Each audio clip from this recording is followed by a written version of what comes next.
welcome to today's episode of Frightfully Forgotten, and we're going to do another Tales from the VHS Vault today. Yeah.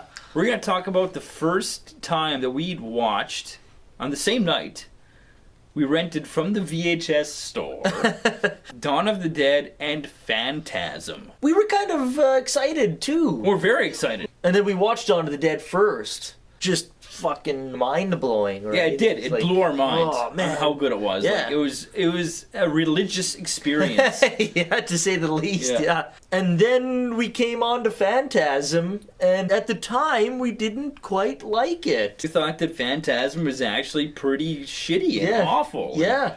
And we didn't watch it again for, like, years. We wrote off Phantasm.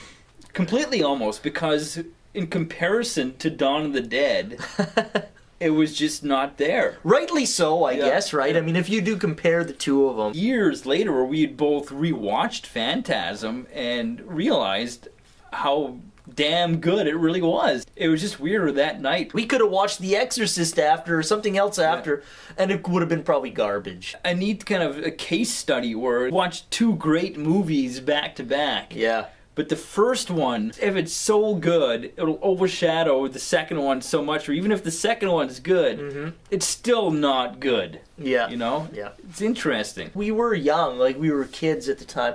Phantasm is one of those movies where I think it plays better with a mature audience, though, too. Oh, I think Like, so. I think as a kid, you're not going to quite get all those subtleties, though, either, right? Yeah.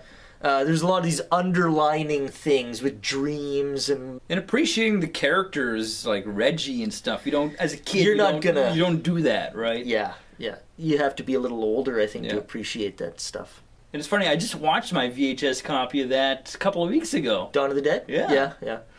I had mine, and I got rid of mine, actually. Oh, really? Yeah. You had the double... Yeah, the double with the fold-out cover. Yeah. And I gave it away. And I remember when Dawn of the Dead first re-released on VHS back in the 90s, they released like a whole bunch of different versions, and they all had these weird psychedelic covers. Yeah, don't you have the one with the hologram? Yeah, I have one of them, but there were different versions, and all of them were slightly different. Right.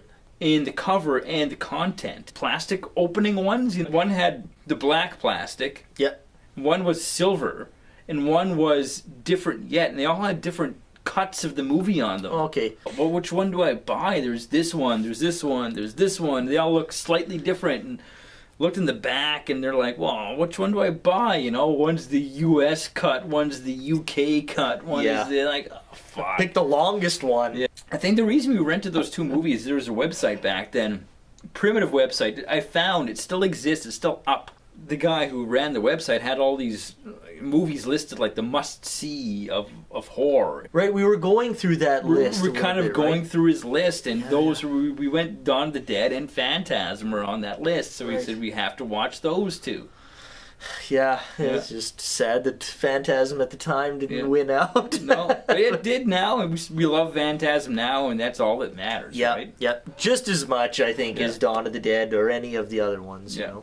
So do you have a similar story? You watch two movies back to back, one is great, and then you don't like the second one, but later on realize that movie's great. It's just in comparison, What was I thinking? it could not compete. So until next time, happy VHS Tales. Keep drinking. Which is what we're gonna do.